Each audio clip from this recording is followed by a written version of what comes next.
शिवशक्त्या युक्तो यदि भवति शक्तः प्रभवितुम् न चेदेवं देवो न खलु कुशलस्पन्दितुमपि अतस्त्वामाराध्यां हरिहरविरिञ्चादिभिरपि प्रणन्तुं स्तोतुं वा कथमकृतपुण्यः प्रभवति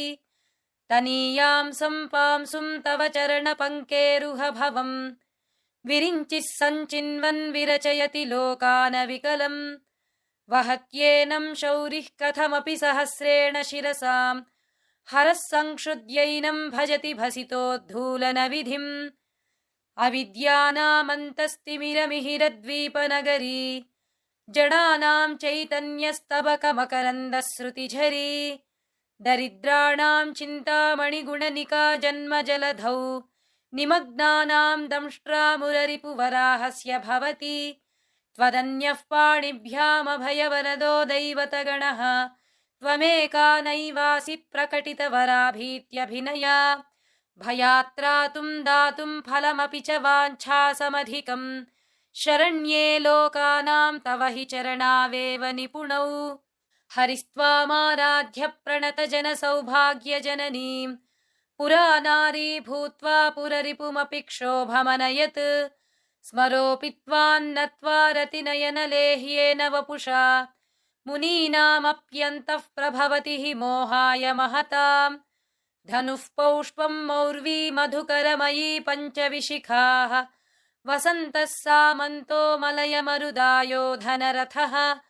तथाप्येकः सर्वं हिमगिरिसुते कामपि कृपाम्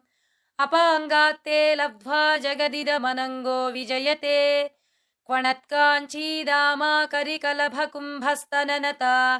परिक्षीणा मध्ये परिणतशरच्चन्द्रवदना धनुर्बाणान् पाशं सृणिमपि दधाना करतलैः पुरस्तादास्तान्नः पुरमथितुराहो पुरुषिका सुधा सिन्धोर्मध्ये सुरविटपि वाटी परिवृते मणिद्वीपे नीपोपवनवति चिन्तामणिगृहे शिवाकारे मञ्चे परमशिवपर्यङ्कनिलयां भजन्ति त्वां धन्याः कतिचन चिदानन्दलहरीम् महीं मूलाधारे कमपि मणिपूरे हुतवहं स्थितं स्वाधिष्ठाने हृदि मरुतमाकाशमुपरि मनोऽपि भ्रूमध्ये सकलमपि भित्त्वा कुलपथं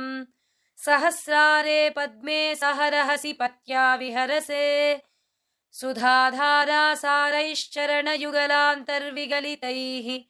प्रपञ्चं सिञ्चन्ती पुनरपि रसाम्नायमहसः अवाप्य स्वां भूमिं भुजगनिभमध्युष्टवलयम् स्वमात्मानं कृत्वा स्वपिशिकुलकुण्डे कुहरिणी चतुर्भिः श्रीकण्ठैः शिवयुवतिभिः पञ्चभिरपि प्रभिन्नाभिः शम्भोर्नवभिरपि मूलप्रकृतिभिः चतुश्चत्वारिंशद्वसुदलकलाश्रत्रिवलया त्रिरेखाभिः सार्धं तव चरणकोणाः परिणताः त्वदीयं सौन्दर्यं तु हि न गिरिकन्ये तुलयितुं कवीन्द्राः कल्पन्ते कथमपि विरिञ्चि प्रभृतयः यदा लोकौत्सुक्यादमरललना यान्ति मनसा तपोभिर्दुष्प्रापामपि गिरिशसायुज्य पदवीम्